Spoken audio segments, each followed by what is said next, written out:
যারা ফেসবুকে মনিটাইজেশন পাইছেন আর নিজে নিজে মনে মনে ভাবতেছেন যে আপনি ফেসবুকের টাকায় বাড়ি গাড়ি দিয়ে ফেলবেন, ওই আশা যদি থাকে এখনই বাদ দেন ভাই। কারণ ফেসবুকের যে ইনকাম, তা মনে হয় না একটা রুটি কিনতে পারবেন আপনি।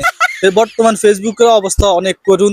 তো এই যারাই ভাবতেছেন যে আমি ফেসবুক থেকে মনিটাইজেশন পাই গেছি, হ্যাঁ চাকরিটা ছেড়ে দিই, এই ভুল কখনো করবেন না। যেমন আমার দিকে তাকান, আমি মনিটাইজেশন পাইছি, পাওয়ার পরে ফেসবুক থেকে কিছু টাকা পাই, ইউটিউব থেকে কিছু টাকা পাই, তো তখন আমি ভাবতেছিলাম যে আমার দুনিয়ায় আমি ফেসবুক থেকে টাকা ইনকাম করব, বিদেশ প্রবাস খালি বেললি, মানে চাকরি জব সব খালি বেললি, সবকিছু ছেড়ে দেশে চলে যাম। কিন্তু যখন ফেসবুকে নতুন আপডেট আসার পর থেকে, যখন থেকে সবাইকে কন্টেন্ট মনিটাইজেশন দিতেছে, তখন থেকে ফেসবুকের ইনকামের অবস্থা অনেক করুন।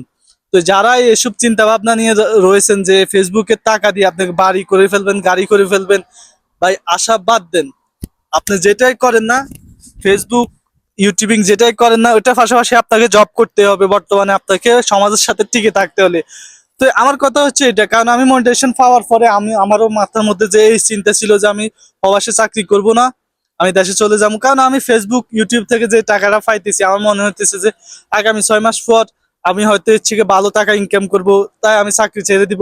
কিন্তু যখনই আমি বাস্তবতার সম্মুখীন হই, তখন আমার হঠাৎ করে ফেসবুক না বলে মনিটাইজেশন নিয়ে নিবে, তারপর আবার অনেক কিছু হয়। তো এর মধ্যে আছি। মানে ফেসবুকের ইনকাম সম্পর্কে আপনাদেরকে যদি ডাইরেক্ট না দেখাই, স্ক্রিনশট সহ আপনাদেরকে এখানে প্রমাণ দিতেছি। আপনারা দেখবেন যে ফেসবুকে কত ভিউতে কত দেয়।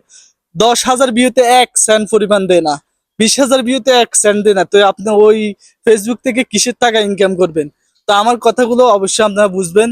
আশা করি ভিডিওটি ভালো লাগলে অবশ্যই আমার পেজটি ফলো করে দিবেন, চ্যানেলটি সাবস্ক্রাইব করে দিবেন। তো ভালো থাকবেন, খোদা হাফেজ, সালাম আলাইকুম।